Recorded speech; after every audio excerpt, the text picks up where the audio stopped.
ಕಡೆ ಅಮಾಯಕ ಕಾರ್ಯಕರ್ತರನ್ನ ಟಾರ್ಗೆಟ್ ಮಾಡಿ ಯಾರು ಈ ಪ್ರಕರಣದಲ್ಲಿ ಶಾಮೀಲಾಗದೇ ಇರತಕ್ಕಂತ ವ್ಯಕ್ತಿಗಳು ನಿರಂತರವಾಗಿ ಕ್ಷೇತ್ರದಲ್ಲಿ ನಡೀತಾ ಇರತಕ್ಕಂತ ಲೋಪದೋಷಗಳ ಬಗ್ಗೆ, ಸರ್ಕಾರದಲ್ಲಿ ಆಗ್ತಾ ಇರತಕ್ಕಂತ ತಪ್ಪುಗಳ ಬಗ್ಗೆ ಎತ್ತಿಡಿದು ಮಾತನಾಡ್ತಕ್ಕಂಥ ಕೆಲವೊಂದಷ್ಟು ವ್ಯಕ್ತಿಗಳನ್ನ ಟಾರ್ಗೆಟ್ ಮಾಡಿ ಇವತ್ತು ಅವ್ರನ್ನ FIR ಹಾಕಿ ಇವತ್ತು ಸುಮೋಟೋ ಕೇಸ್ ಹಾಕ್ತಕ್ಕಂಥ ದೊಡ್ಡ ಅಪರಾಧ ಇವತ್ತು ಯಾರು ಏನು ಇಲ್ಲಿ ಮಾಡಿಲ್ಲ. ತಮ್ಗಳಿಗೂ ಗೊತ್ತಿದೆಯಣ್ಣ ಮಾಧ್ಯಮದವರಿಗೆ. ಆದರೆ ಇದು ಟಾರ್ಗೆಟ್ ರಾಜಕಾರಣ ನಡೀತಾ ಇದೆ.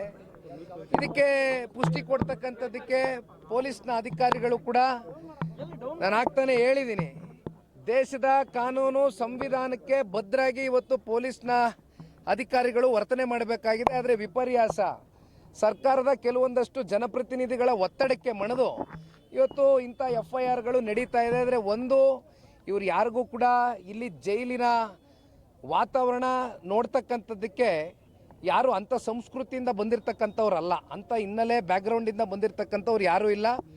ಅವ್ರ ಕಣ್ಣಲ್ಲಿ ಒಂದು ನೋವಿದೆ, ಅವ್ರ ಕಣ್ಣಲ್ಲಿ ಒಂದು ಭಯವೂ ಕೂಡ ಕಾಡ್ತಾ ಇದೆ. ನಾನು ಇಲ್ಲ ಅಂತಕ್ಕಂಥದ್ದು ಹೇಳೋದಕ್ಕೆ ಇಚ್ಛೆ ಪಡೋದಿಲ್ಲ. ಯಾಕೆಂದರೆ ಯಾವುದೇ ಒಬ್ಬ ಒಳ್ಳೆಯ ಬದುಕನ್ನು ಕಟ್ಕೊಂಡಿರ್ತಕ್ಕಂಥ ವ್ಯಕ್ತಿ, ಗೌರವಯುತವಾಗಿ ಜೀವನ ಮಾಡಿರ್ತಕ್ಕಂಥ ಒಬ್ಬ ಸಾಮಾನ್ಯ ಪ್ರಜೆನ ಈ ರೀತಿ ಟಾರ್ಗೆಟ್ ಮಾಡಿ ನೀವು ಒಳಗಡೆ ಹಾಕಿದಂಥ ಸಂದರ್ಭದಲ್ಲಿ ಅವನಲ್ಲಿ ಮತ್ತು ಅವರ ಕುಟುಂಬಸ್ಥರ ಮೇಲೆ ಯಾವ ರೀತಿ ಒಂದು ಆಘಾತ ಉಂಟಾಗಿದೆ ಅಂತಕ್ಕಂಥದ್ದು ಅವರಲ್ಲಿ ಒಂದು ಭಾವನೆಯನ್ನು ವ್ಯಕ್ತ ಆಗಿದೆ.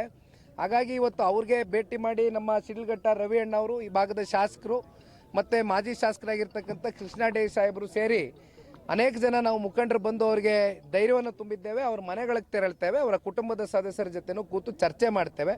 ಒಟ್ಟಾರೆಯಾಗಿ ಅವ್ರ ಧೈರ್ಯ ತುಂಬತಕ್ಕಂಥದ್ದಷ್ಟೇ ಅಲ್ಲ, ಅವ್ರ ಮನೆ ಮಕ್ಕಳನ್ನ ಅತಿ ಶೀಘ್ರದಲ್ಲೇ ವಾಪಸ್ಸು ಅವ್ರಿಗೆ ಮನೆಗೆ ಕರ್ಕೊಂಬರ್ತಕ್ಕಂಥದ್ದಕ್ಕೆ ಎಲ್ಲ ರೀತಿಯಾದಂಥ ಕಾನೂನಿನಡಿಯಲ್ಲಿ ವ್ಯವಸ್ಥೆ ಇದೆ, ಕೆಲಸ ಮಾಡ್ತೇವೆ.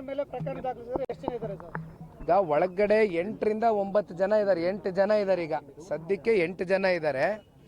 9 ಜನವೇ ಇದ್ದಾರೆ. ಇನ್ನು ಹೆಚ್ಚು ಕಮ್ಮಿ 150 ಜನರ ಮೇಲೆ FIR ದಾಖಲಾತಿ ಮಾಡಿದ್ದಾರೆ ಅಂತ ಹೇಳ್ತಾರೆ. ಆದರೆ ಒಂದು ನೀವು ಅರ್ಥ ಮಾಡ್ಕೋಬೇಕಾಗಿರ್ತಕ್ಕಂಥದ್ದು, ಪ್ರಚೋದನಾಕಾರಿಯಾದಂಥ ಹೇಳಿಕೆಗಳು ಕೊಟ್ಟು ಈ ರೀತಿ ಪ್ರಚೋದನೆಯನ್ನು ಮಾಡಿ ಉದ್ದೇಶಪೂರ್ವಕವಾಗಿ ಒಳಗಡೆ ಹಾಕ್ಸಿರ್ತಕ್ಕಂಥ ಆ ವ್ಯಕ್ತಿನ ಇಲ್ಲಿವರೆಗೂ ಕೂಡ ಯಾರು ಕೂಡ ಪ್ರಶ್ನೆ ಮಾಡ್ತಾ ಇಲ್ಲ. FIR ಯಾರ ಮೇಲೆ ದಾಖಲಾಗಬೇಕು ಅಂತಕ್ಕಂಥದ್ದು ಬಹುಶಃ ನಿಮಗೂ ಗೊತ್ತಿದೆ, ನಮಗೂ ಗೊತ್ತಿದೆ. ಆದರೆ ಇವತ್ತು ಸರ್ಕಾರ ಈಗ ಪ್ರಚೋದನೆ ಮಾಡಿದಂಥವ್ರು ಅವರು ಕೆಂಪೇಗೌಡರ ಜಯಂತಿ. ಕೆಂಪೇಗೌಡರು ನಾಡಿನ ಪ್ರಭುಗಳು. ಅವರು ಯಾವತ್ತೂ ಒಂದು ಜಾತಿ ಜನಾಂಗ ಧರ್ಮಕ್ಕೆ ಸೀಮಿತವಾಗಿ ಬದುಕನ್ನು ಕಟ್ಕೊಡ್ಲಿಲ್ಲ. ಬದಲಾಗಿ ಎಲ್ರಿಗೂ ಕೂಡ ಸರ್ವ ಜನಾಂಗದ ನಾಯಕರಾಗಿ ಕೆಂಪೇಗೌಡರು ನಮ್ಮ ಬೆಂಗಳೂರು ನಗರವನ್ನು ಕಟ್ಟಿದಂಥವ್ರು. ಅಂತ ಜಯಂತಿಯ ದಿನದಲ್ಲಿ ಅಲ್ಲಿ ಜಿಲ್ಲಾಡಳಿತ ಸಂಪೂರ್ಣವಾಗಿತ್ತಲ್ಲ, ಇದನ್ನ ಯಾಕೆ ಇಲ್ಲಿವರೆಗೂ ಪ್ರಚೋದನೆ ಮಾಡ್ತಕ್ಕಂಥದ್ದಕ್ಕೆ ಜಿಲ್ಲಾಡಳಿತ ಕಣ್ಮುಚ್ಚಿ ಕೂತಿತ್ತು ಅಂತಕ್ಕಂಥ ಒಂದು ಪ್ರಶ್ನೆಗೆ ಅವ್ರು ಉತ್ತರ ಕೊಡಬೇಕು. ಇವತ್ತು ಪ್ರಚೋದನೆ ಅಂತ ತಾವು ಹೇಳಿದ್ರಿ, ಶಾಸಕರನ್ನ ಜಯಂತಿ ಬರತ್ತಪ್ಪ. ನೋಡಿ, ನಾನೊಂದು ಮಾತು ಹೇಳ್ತೇನೆ. ಕೆಂಪೇಗೌಡರ ಜಯಂತಿ ಅಂದರೆ ಸರ್ವ ಜನಾಂಗಕ್ಕೂ ಸ್ವಾಗತ ಇರತಕ್ಕಂಥ ಜಯಂತಿ. ಅದು ನಾನು ಈಗ ತಾನೇ ಮಾತಾಡ್ಬೇಕಾದ್ರೆ ಹೇಳಿದ್ದೀನಿ. ನಾನು ಇಲ್ಲಿ ಯಾವ ವ್ಯಕ್ತಿ ಬಗ್ಗೆನೂ ಮಾತಾಡೋದಕ್ಕೆ ಇಷ್ಟಪಡೋದಿಲ್ಲ.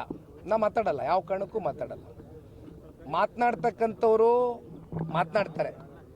ದಯವಿಟ್ಟು ನನಗೆ ಬೇರೆ ಇನ್ನೇನು ವ್ಯಕ್ತಿ ಬಗ್ಗೆ ಕೇಳಬೇಡಿ.